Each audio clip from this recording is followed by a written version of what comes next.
You're now listening to Brink's Audiobooks. As much as I like to mix and mingle, I know that in the end I will lose. This world is a new savage, so I had to adjust in order for my survival. Who am I, you ask? Me, I'm a different breed is all I can tell you. I'll let you find out who I am on your own. I grew up a loner. All I had was my mom. Ever since I could remember, it was just me and her. I was told my dad didn't want to be bothered. Yeah, exactly that way. My mom never hid or sugarcoated anything from me.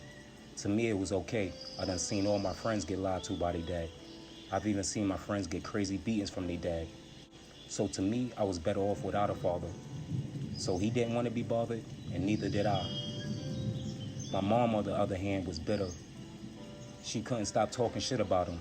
At times, it feels like he still lives with us because of how much I still hear his name. I can recall times where I needed help with my homework, and all I could get was, "Don't bother me." She would literally be on the phone talking to her friend about my sperm donor. After a while, I just got used to it. It got to the point where I felt like I was a ghost in the house. That leads us here. Now that I'm older, I can fend for myself, and I don't need nothing from my mom. I'm doing my own thing now. I work at a prestigious law firm, and I have a side business doing well. All the nights of staying in my books and having to learn on my own paid off. I have 4 kids, a beautiful wife, and a home to call mine. Mom, on the other hand, isn't doing too well. The last time I went to visit, she was naked and yelling out my sperm's donor name. Sad to say, I had to admit her to a mental health hospital. Now, all she do all night is call my phone asking about him. Most of the time, I give her a taste of her own medicine and ignore her. I really didn't have time to be bothered with her craziness. I have a business to run. And with that being said, I try to provide for my family, but all I get from my wife is backlash. She complains about not spending enough time together and how I don't answer my phone. It's simple for me. While I'm working, don't bother me. Well, that didn't turn out so well. She filed for divorce 7 years after we tied the knot. Now I'm forced to run a business and co-parent my 4 kids with a vindictive ex-wife.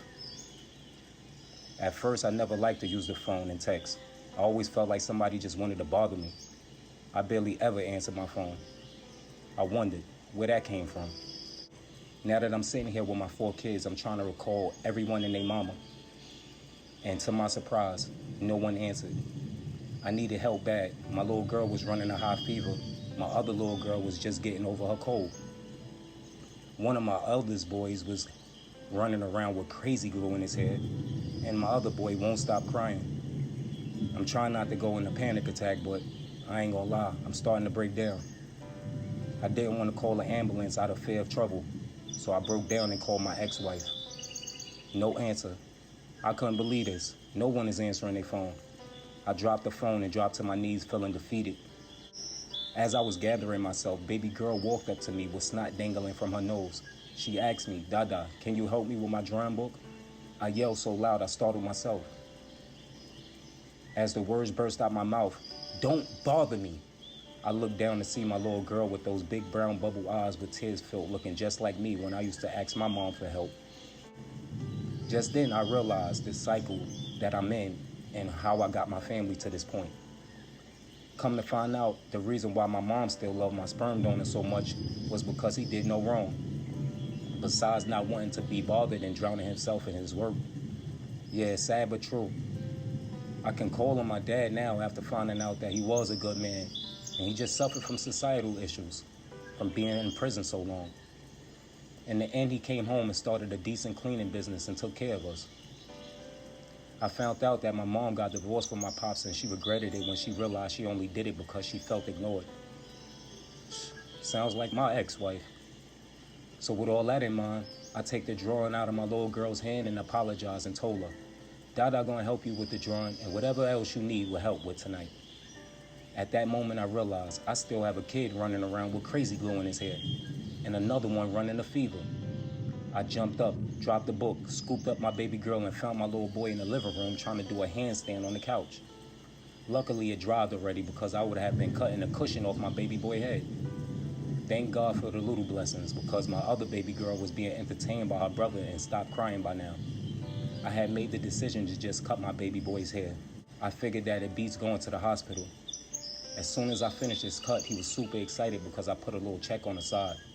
I ran to the room after I found my toddler sound asleep with her brother sleeping halfway out the crib. My baby girl forgot all about her drawing and was watching Dora on TV by now. That gave me a little time to screen these calls and answer my messages. I had a big case coming up and I felt overwhelmed. I went to my makeshift office and sat down. As soon as I was about to pick up the phone, my baby girl come busting in. She was so excited she couldn't even talk. "Dada, can you help me with the dollhouse? You said you would build it up yesterday." I replied, "Don't buck." And as soon as the words left my mouth, I realized that I had to break this cycle. I pushed the phone to the side, stood up and ran to my little girl like a big kid and scooped her in my arms, swinging her around. I told her, "Of course, baby girl, Dada got you." And in that moment, I made a vow. Never, ever will I use those 3 words again. Don't bother me.